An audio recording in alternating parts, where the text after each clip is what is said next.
Hello everyone, welcome to my YouTube channel. आज का हमारा टॉपिक है conversion from decimal number to another number. पिछली वीडियो में मैंने बताया था कि नंबर सिस्टम में हमारे पास 4 टाइप के नंबर सिस्टम्स होते हैं: बाइनरी, डेसिमल, हेक्साडेसिमल और ऑक्टल। यहाँ पर हम कन्वर्जन करेंगे from decimal number to binary number, decimal number to octal number, decimal number to hexadecimal number. तो सबसे पहला हम स्टार्ट करते हैं conversion from decimal number to binary number. तो इसके लिए सबसे पहले मैं एग्जांपल ले रही हूँ 47। इसका बेस है हमारे पास 10, क्योंकि ये डेसिमल नंबर है तो डेसिमल नंबर का बेस होता है 10। यहाँ पर हमें जो भी बेस होगा उससे डिवीज़न करना है हमें। जैसे यहाँ पर हमें डेसिमल से बाइनरी में कन्वर्ट करना है, तो बाइनरी का बेस है 2 और डेसिमल का 10, तो बाइनरी के बेस से हम यहाँ पर डिवाइड करेंगे। तो मैंने 47 को 2 से डिवाइड किया, तो 2 2 ज़ा 4 और 2 3 ज़ा 6। यहाँ से 7 था लास्ट में तो 1 बच गया।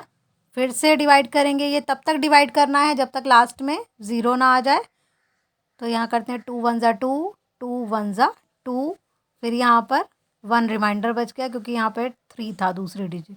अब 11 को करेंगे तो 2 5 ज़ा 10, फिर से 1 बच गया।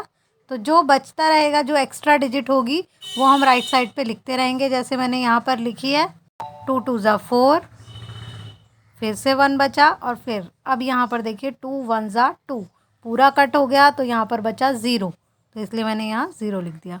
अब यहाँ नीचे 1 बचा था, 2 1 से तो डिवाइड नहीं हो सकता, 0 टाइम जाएगा, और जो ये 1 था ये हमने राइट साइड पे लिख दिया। तो इस तरह से हमारा यहाँ नीचे 0 आ गया है, और ये जो हमारी राइट साइड पे जो सारी डिजिट आई हैं इन्हें मैं नीचे से ऊपर तक रीड करूँगी। 47 का बेस था 10, तो वो भी लिख दिया मैंने। अब राइट साइड पे लिखेंगे 1 0 1 1 1 1, और इसका बेस है 2। तो ये हमारा क्वेश्चन कंप्लीट हो गया। तो इस तरह से हमें डेसिमल नंबर से बाइनरी नंबर में कन्वर्ट करना है। तो मैं अभी आपको, ये फर्स्ट था एग्जाम्पल, एक एग्जाम्पल और करके दिखा रही हूँ डेसिमल से बाइनरी में ही, जिससे आपको आसानी हो जाए नेक्स्ट कन्वर्जन करने में। तो यहाँ मैंने एग्जाम्पल लिया है 74। तो अब हम सेम प्रोसेस रिपीट करेंगे। 74 को अब हमें 2 से डिवाइड करना है क्योंकि बाइनरी में ही कन्वर्ट कर रही हूँ मैं। तो 2 3 ज़ा 6, यहाँ से 1 बचा, और 14 हो गया ये, 2 7 ज़ा 14। तो ये पूरा पूरा कट गया है यहाँ पर, तो रिमाइंडर कुछ नहीं बचा, तो 0 लिख दिया मैंने राइट साइड पे। 2 1 ज़ा 2, यहाँ से 1 बचा, तो टोटल 17 हो गया। 2 8 ज़ा 16, तो रिमाइंडर बच गया 1। अब फिर से करेंगे यही रिपीट। 2 9 ज़ा 18, पूरा कट गया है तो 0 रिमाइंडर बचा। 2 4 ज़ा 8, यहाँ पर फिर से 1 बच गया है हमारे पास।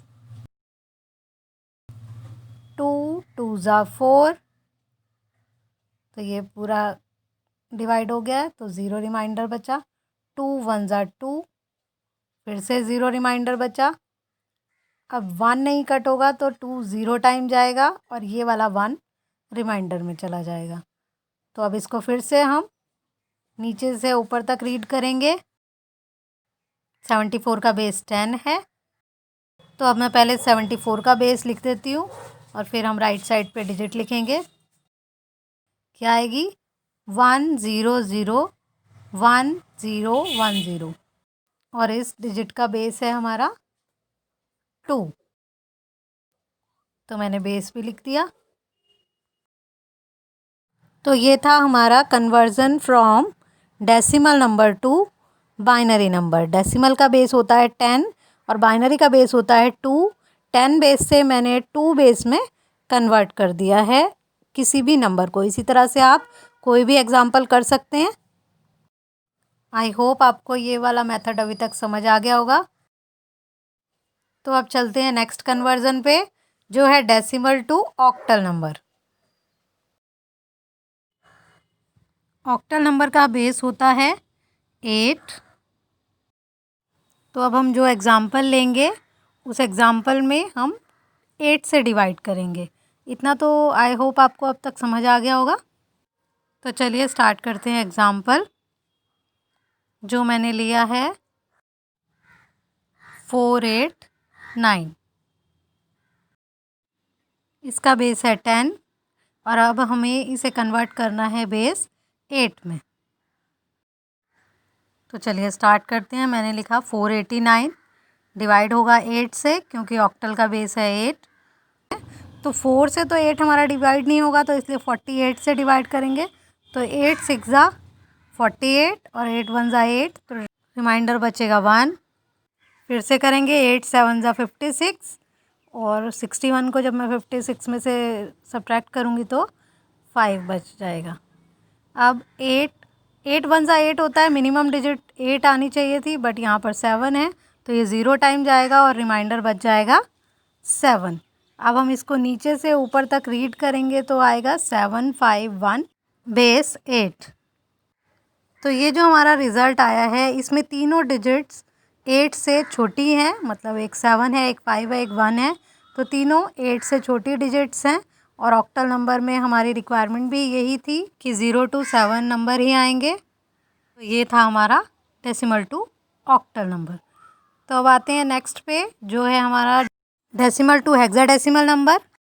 जैसा कि मैं पहले भी बता चुकी हूँ, हेक्साडेसिमल का बेस होता है 16।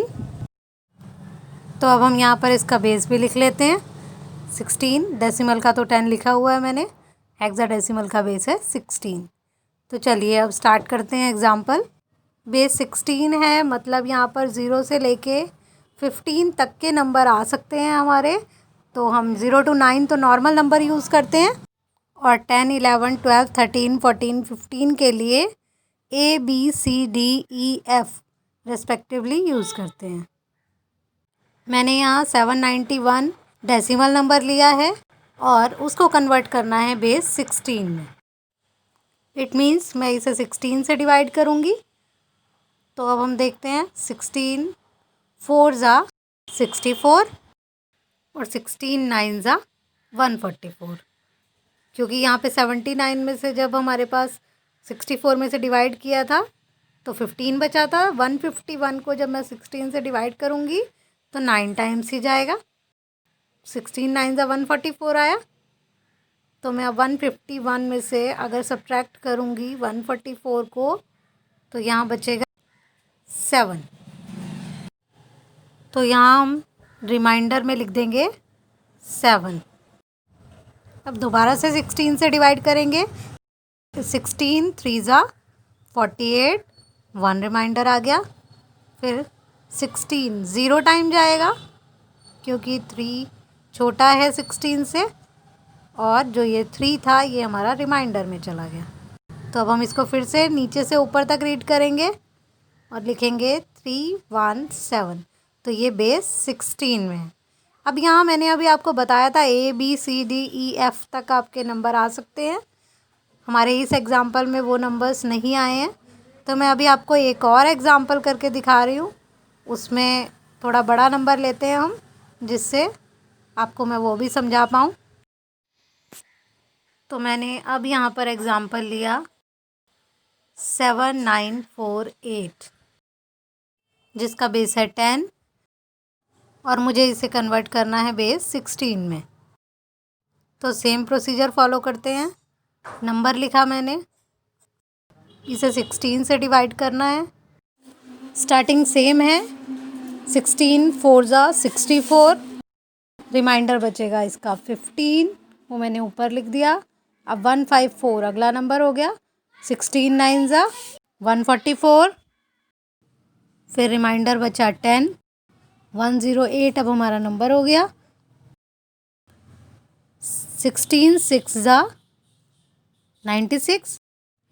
It means last digit divide होगी हमारे 6 टाइम, क्योंकि अगर मैं 7 टाइम लूँगी 16 7 ज़ा 112 हो जाएगा।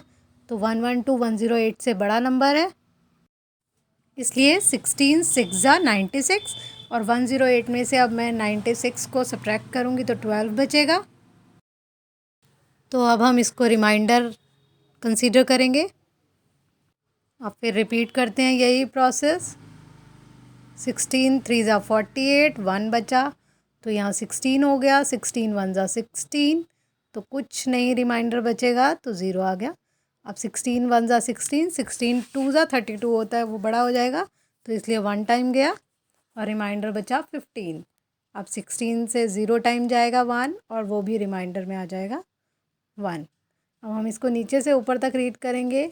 1 एज इट इज़ लिख लेंगे। अब 15 की जगह मैं एफ़ लिख सकती हूँ, अभी बताया था मैंने आपको, तो एफ़ लिख दिया मैंने। उसके बाद आया 0, 0 को एज इट इज़ लिख देंगे। फिर आया 12, 12 को हम सी लिख सकते हैं। मैं आगे टेबल बना ही लेती हूँ एक बार, जिससे आपको इजी रहे, कन्फ्यूज़न ना हो, जिससे अगर आप कोई भी क्वेश्चन सॉल्व कर रहे हो तो आपको यहाँ से रिमाइंड हो जाए कि हमें 9 से ऊपर वाली डिजिट्स को क्या लिखना है। तो इसलिए आपके लिए भी बेस्ट प्रैक्टिस यही रहेगी कि आप जब भी ये क्वेश्चन करने बैठें, आप साइड में एक टेबल बना लें जिसमें 10, 11, 12, 13, 14, 15 के कॉरस्पॉन्डिंग जो भी अल्फ़ाबेट्स आएंगे वो ईज़िली लिख पाएँ। तो ये मैंने टेबल बना दी। इसमें 12 के कॉरस्पॉन्डिंग सी है और 15 के कॉरस्पॉन्डिंग एफ़ है। तो अब यहाँ से आप इजीली लिख पाएंगे। 12 की जगह हम यहाँ पर सी लिख देंगे। तो फाइनल रिज़ल्ट जो आया हमारा वो क्या है, 1F0C बेस 16। आई होप आपको समझ आ गया होगा, और अगर कोई डाउट है, कोई प्रॉब्लम है तो आप कमेंट सेक्शन में बता दीजिए। मैं अगली वीडियो में आपके डाउट्स क्लियर करूँगी। और टॉपिक समझ आया हो तो please like, share and subscribe the channel. Thank you.